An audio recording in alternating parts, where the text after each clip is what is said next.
Hello students, we have started the chapter national income, and after the basic terms meaning we are now going to study the various methods for the calculation of national income.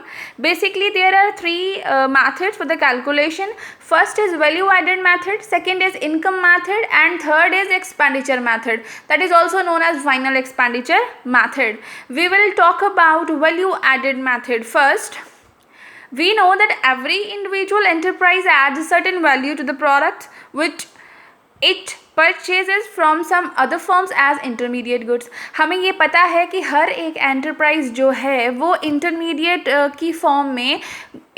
Goods की form में material खरीदता है from the other firms. Then the value is added.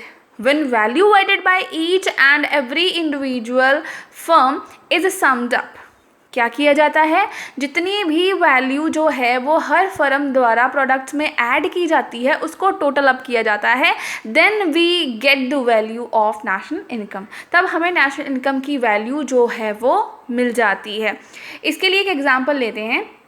मान लीजिए कोई sugar mill है. Sugar mill ने sugar बनानी है तो obviously they will purchase sugar cane from the farmers. Sugar cane खरीदेंगे, किसी ना किसी कॉस्ट पे खरीदेंगे. देन उस पर कुछ और मान लो 500 रुपये का खरीदा तो किसी उस पर और जो है प्रोसेस करेंगे.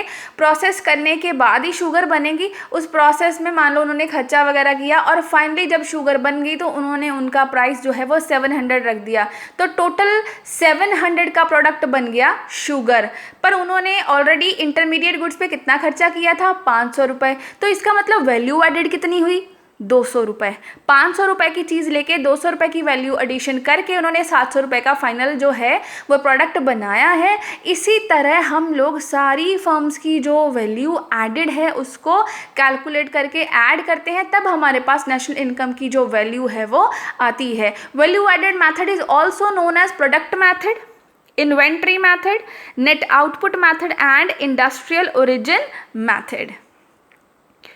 वैल्यू एडेड मेथड में क्या होता है, रॉ मटेरियल की जो वैल्यू होती है उसमें एडिशन किया जाता है. मतलब इंटरमीडिएट गुड्स में कुछ एडिशन किया जाता है, कुछ कंट्रीब्यूशन जो है वो फर्म्स करती हैं. देन गुड्स एंड सर्विसेज की फाइनल वैल्यू जो है वो बनती है. तो वैल्यू एडेड को कैलकुलेट कैसे करना है, इसके लिए एक फॉर्मूला है, value of output minus intermediate consumption. This is the basic formula. Value added कैसे कैलकुलेट करेंगे, value of output minus intermediate consumption. अब याद रखिएगा वैल्यू एडेड को gross value added at market price भी कहते हैं और इसी को जीडीपी एट एमपी भी कहते हैं, gross domestic product at market price. Now ये चीज़ क्लियर हो गई कि फॉर्मूला है जी value of output minus intermediate consumption. पर वैल्यू ऑफ आउटपुट क्या होता है, उसको कैसे कैलकुलेट करना है, इसकी दो कंडीशंस होती हैं. क्वेश्चन में आपको गिवन होएगा सेल्स या ओपनिंग स्टॉक और क्लोजिंग स्टॉक. अब कंडीशन फर्स्ट क्या है, if entire stock is sold, then अगर सारे का सारा स्टॉक जो है वो सेल हो गया है तो सारी जो सेल्स की वैल्यू होएगी उसी को हम वैल्यू ऑफ आउटपुट मान लेंगे.